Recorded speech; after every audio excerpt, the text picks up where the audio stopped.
नमस्कार।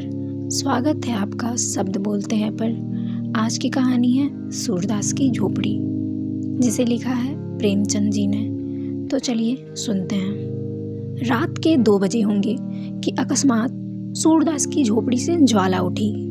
लोग अपने अपने द्वारों पर सो रहे थे। निद्रावस्था में भी उपचेतना जागती रहती है। दम के दम में सैकड़ों आदमी जमा हो गए। आसमान पर लाली छाई हुई थी। ज्वालाएं लपक लपक कर आकाश की ओर दौड़ने लगी। कभी उनका आकार किसी मंदिर के स्वर्ण कलश सा हो जाता, कभी वे वायु के झोंके से कंपित होने लगती थी, मानो जल में चांद का प्रतिबिंब है।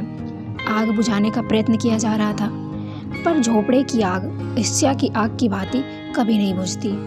कोई पानी ला रहा था, कोई यूं ही शोर मचा रहा था, किंतु अधिकांश लोग चुपचाप खड़े निराशपूर्ण दृष्टि से अग्निदाह को देख रहे थे, मानो किसी मित्र की चिताग्नि है। सहसा सूरदास दौड़ा हुआ आया और चुपचाप ज्वाला के प्रकाश में खड़ा हो गया। बजरंगी ने पूछा, यह कैसे लगी सूरे?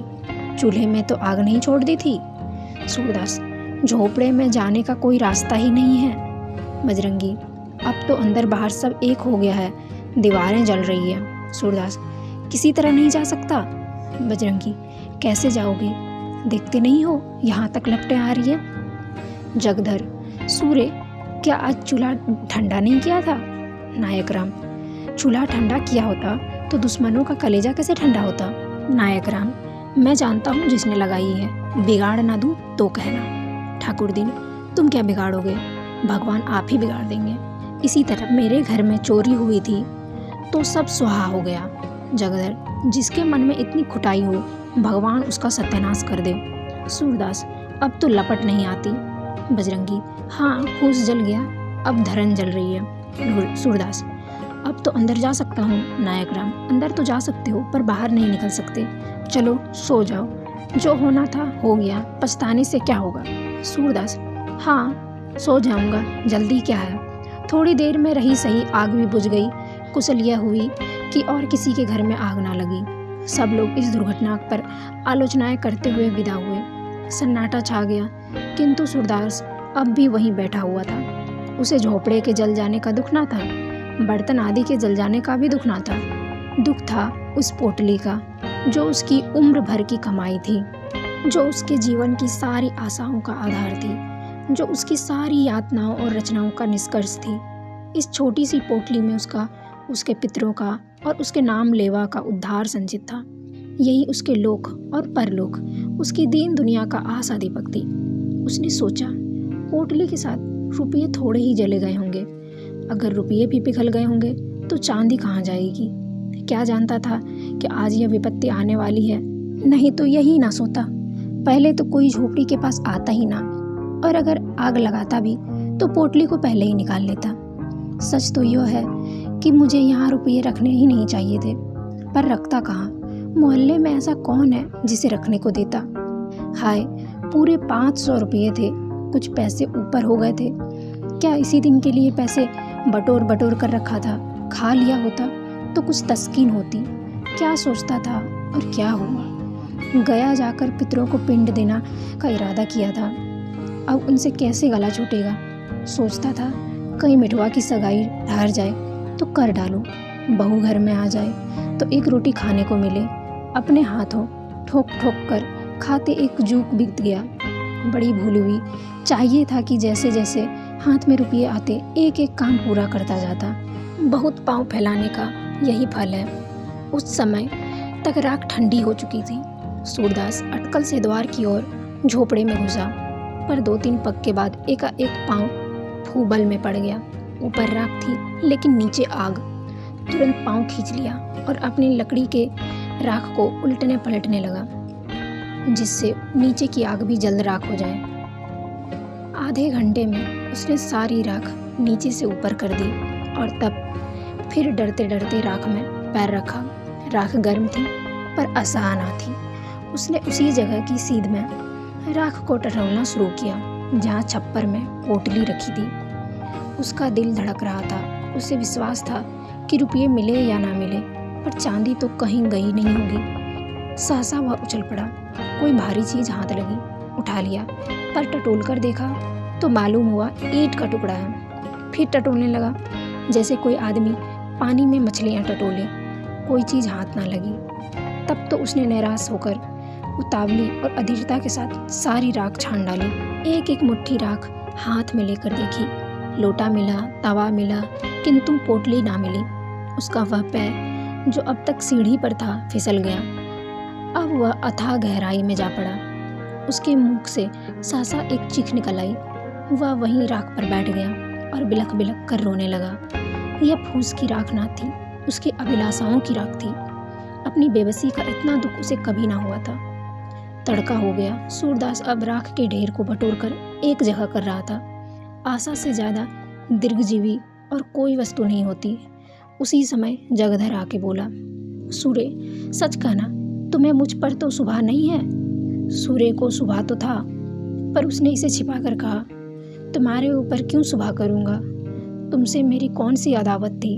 जगधर, मोहल्ले वाले तुम्हें भड़काएंगे, पर मैं भगवान से कहता हूँ, मैं इस बारे में कुछ नहीं जानता। सूरदास, अब तो जो कुछ होना था हो चुका। कौन जाने किसी ने आग लगा दी या किसी की चिल्लम से उड़कर लग गई। यह भी तो हो सकता है कि चूल्हे में आग रह गई हो।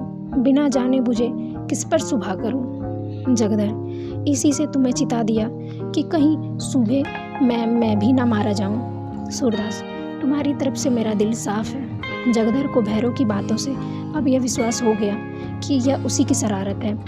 उसने सूरदास को रुलाने की बात कही थी, अब धमकी को इस तरह पूरा किया। वह वहाँ से सीधे भैरव के पास गया। वह चुपचाप बैठा नारियल का हुक्का पी रहा था, पर मुख से चिंता और घबराहट झलक रही थी। जगधर को देखते ही बोला, कुछ सुना? लोग क्या बातचीत कर रहे हैं? जगधर, सब लोग तुम्हारे ऊपर शुभा करते हैं। नायक राम की धमकी तो तुमने अपने कानों से सुनी। भैरव, यहाँ ऐसी धमकियों की परवाह नहीं है। सबूत क्या है कि मैंने लगाई? जगधर, सच कहो, तुम ही ने लगाई? भैरव, हाँ, चुपके से एक दिए सलाई लगा दी। जगधर, मैं कुछ पहले ही समझ गया था, पर यह तुमने बुरा किया। झोपड़ी जलाने से क्या मिला? 2-4 दिन में फिर दूसरी झोपड़ी तैयार हो जाएगी। भैरव, तो क्या हुआ? दिल की आग तो ठंडी हो गई। यह कहकर उसने एक थैली दिखाई जिसका रंग धुएं से काला हो गया। जगधर ने उत्सुक होकर पूछा, इसमें क्या है?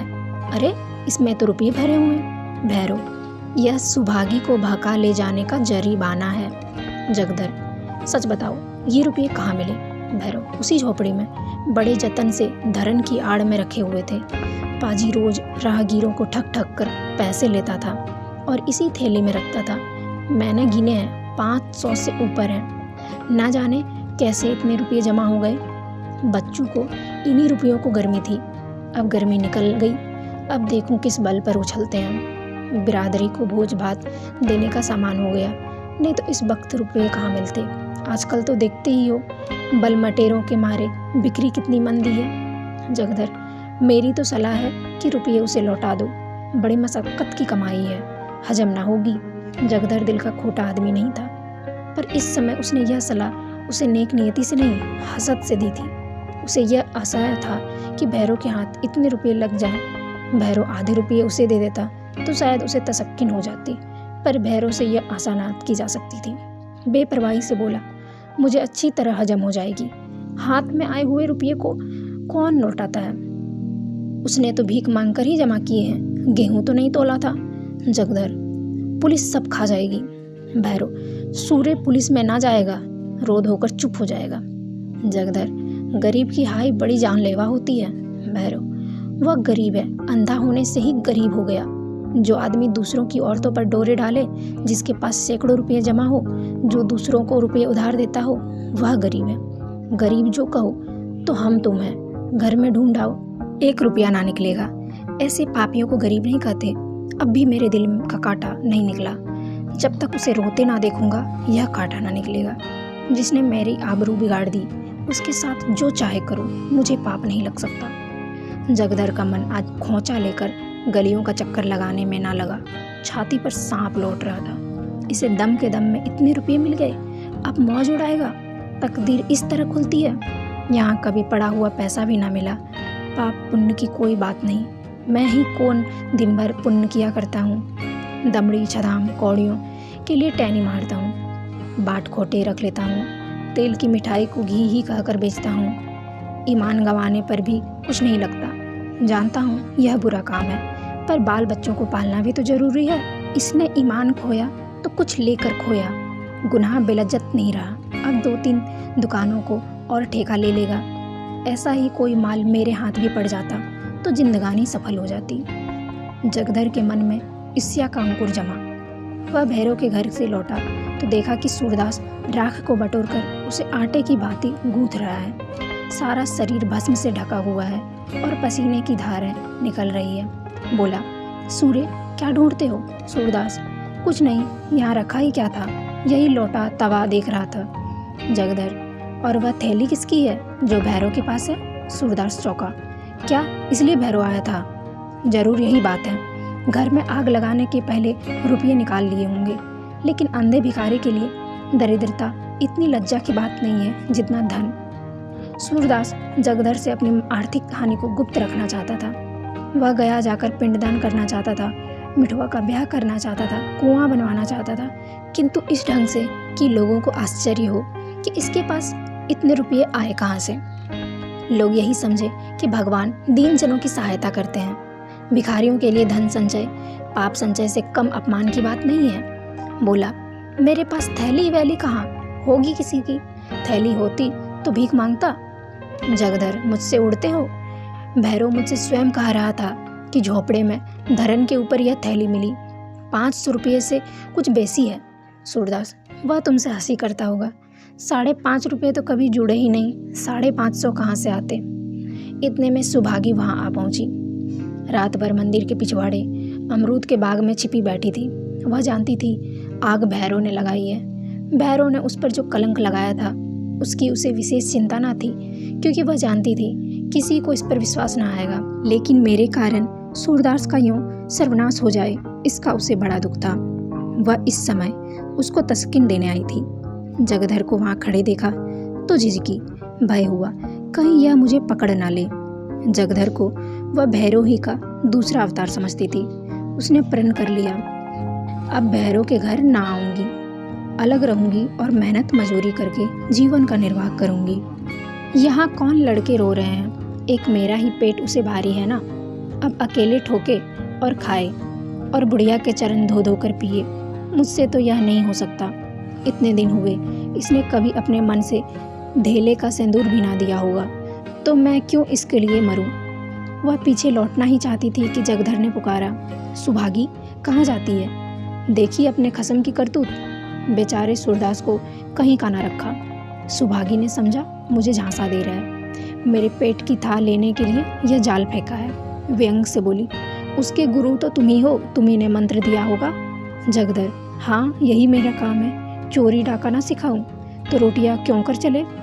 जब तक समझता था भला आदमी है, साथ बैठता था, हंसता बोलता था, लेकिन आज से कभी उसके पास बैठते देखा तो कान पकड़ लेना। जो आदमी दूसरों के घर में आग लगाए, गरीबों के रुपये चुरा ले, वह अगर मेरा बेटा भी हो तो उसकी सूरत ना देखूं। सूरदास ने जाने कितने जतन से 500 रुपये बटोरे थे, वह सब उड़ा ले गया। कहता हूँ लौटा दो तो लड़ने पर तैयार होता है। सूरदास, फिर वही रट लगाए जाते हो। कह दिया कि मेरे पास रुपये नहीं थे, कहीं और जगह से मार लाया होगा। मेरे पास 500 रुपये होते तो चैन की बंसी ना बजाता, दूसरों के सामने हाथ क्यों पसारता। जगधर, सूर्य अगर तुम भरी गंगा में कहो कि मेरे रुपये नहीं है तो मैं ना मानूंगा। मैंने अपनी आंखों से वह थैली देखी है। भैरव ने अपने मुंह से कहा था कि यह थैली झोपड़े में धरन के ऊपर मिली, तुम्हारी बात कैसे मान लूं। सुभागी, तुमने थैली देखी है? जगधर, हाँ देखी। नहीं तो क्या झूठ बोल रहा हूँ। सुभागी, सूरदास सच सच बता दो, रुपये तुम्हारे हैं। सूरदास, पागल हो गई है क्या, इनकी बातों में आ जाती है। भला मेरे पास रुपये कहाँ से आते। जगधर, इनसे पूछ, रुपये ना थे तो इस घड़ी राख बटोर कर क्या ढूंढ रहे थे। सुभागी ने सूरदास के चेहरे की ओर अन्वेष की दृष्टि से देखा। उसकी वो बीमार सी दशा थी जो अपने प्रियजनों की तस्कीन के लिए अपनी असह्य वेदना को छिपाने का असफल प्रयत्न कर रहा हो। जगधर के निकट आकर बोली, रुपये जरूर थे, इसका चेहरा कह देता है। जगधर, मैंने थैली अपनी आंखों से देखी है सुभागी। अब चाहे वह मुझे मारे या निकाले, पर रहूंगी उसी के घर। कहाँ कहाँ थैली को छिपाएगा, कभी तो मेरे हाथ लगेगी। मेरे ही कारण इस पर यह विपत पड़ी है। मैंने ही उजाड़ा है, मैं ही बसाऊंगी। जब तक इसके रुपये ना दिला दूं, मुझे चैन ना आएगी। यह कहकर वह सूरदास से बोली, तो अब रहोगे कहाँ? सूरदास ने यह बात ना सुनी। वह सोच रहा था, रुपये मैंने ही तो कमाए थे, क्या फिर नहीं कमा सकता? यही ना होगा, जो काम इस साल होता वह कुछ दिनों के बाद होगा। मेरे रुपये थे ही नहीं, शायद उस जन्म में मैंने भैरव के रुपये चुराए होंगे या उसी का दंड मिला है। मगर बेचारी सुभागी का अब क्या हाल होगा? भैरव उसे अपने घर में कभी ना रखेगा। बेचारी कहाँ मारी मारी फिरेगी। यह कलंक भी तो मेरे सिर लगना था, कहीं का ना हुआ। धन गया, घर गया, आबरू गई, जमीन बच रही है, यह भी न जाने जाएगी या बचेगी। इन दुख भरे विचारों से लाचार होकर वह रोने लगा। सुभागी जगधर के साथ भैरव के घर की ओर चली जा रही थी और यहाँ सूरदास अकेला बैठा हुआ रो रहा था। सहसा वह चौंक पड़ा। किसी और से आवाज़ आई, तुम खेल में रोते हो? मिठवा घीसू के घर से रोता चला आता था। शायद घीसू ने मारा था, इस पर घीसू उसे चिढ़ा रहा था। खेल में रोते हो? सूरदास कहाँ तो निराश, ग्लानि, चिंता और क्षोभ के अपार जल में गोते खा रहा था। कहाँ यह चेतावनी सुनते ही उसे ऐसा मालूम हुआ, किसी ने उसका हाथ पकड़कर किनारे पर खड़ा कर दिया। वाह, मैं तो खेल में रोता हूँ, कितनी बुरी बात है। लड़के भी खेल में रोना बुरा समझते हैं, रोने वाले को चिढ़ाते हैं, और मैं खेल में रोता हूँ। सच्चे खिलाड़ी कभी रोते नहीं। बाजी पर बाजी हारते हैं, चोट पर चोट खाते हैं, धक्के पर धक्के सहते हैं, पर मैदान में डटे रहते हैं। उनकी त्योरियों पर बल नहीं पड़ते, हिम्मत उनका साथ नहीं छोड़ती, दिल पर मालिन्य के छींटे भी नहीं आते। न किसी से जलते हैं, न चिढ़ते हैं। खेल में रोना कैसा? खेल हंसने के लिए, दिल बहलाने के लिए है, रोने के लिए नहीं। सूरदास उठ खड़ा हुआ और विजय गर्व की तरंग में राख के ढेर को दोनों हाथों से उड़ाने लगा। एक क्षण में मिठुआ, घीसू और मोहल्ले के 20 लड़के आकर इस भस्म स्तूप के चारों ओर जमा हो गए और मारे प्रश्नों के सूरदास को परेशान कर दिया। उसे राख फेंकते देखकर सबों का खेल हाथ आया। राख की वर्षा होने लगी। दम के दम में सारी राख बिखर गई। भूमि पर केवल काला निशान रह गया। मिठवा ने पूछा, दादा अब हम रहेंगे कहाँ? सूरदास, दूसरा घर बनाएंगे। मिठवा, और कोई फिर आग लगा दे तो? सूरदास, तो फिर बनाएंगे। मिठवा, और फिर लगा दे? सूरदास, तो हम फिर बनाएंगे। मिठवा, और कोई 1000 बार लगा दे? सूरदास, तो हम 1000 बार बनाएंगे। बालकों की संख्याओं से विशेष रुचि होती है। मिठवा ने फिर पूछा, और जो कोई 100 लाख बार लगा दे? सूरदास ने उसी बालोचित सरलता से उत्तर दिया, तो हम भी 100 लाख बार बनाएंगे। और कहानी यहीं पे खत्म हुई। तो कैसी लगी आपको ये कहानी? कमेंट करके ज़रूर से ज़रूर बताएं और चैनल को ज़रूर सब्सक्राइब कर लें। कहानी के अंत तक बने रहने के लिए बहुत बहुत धन्यवाद।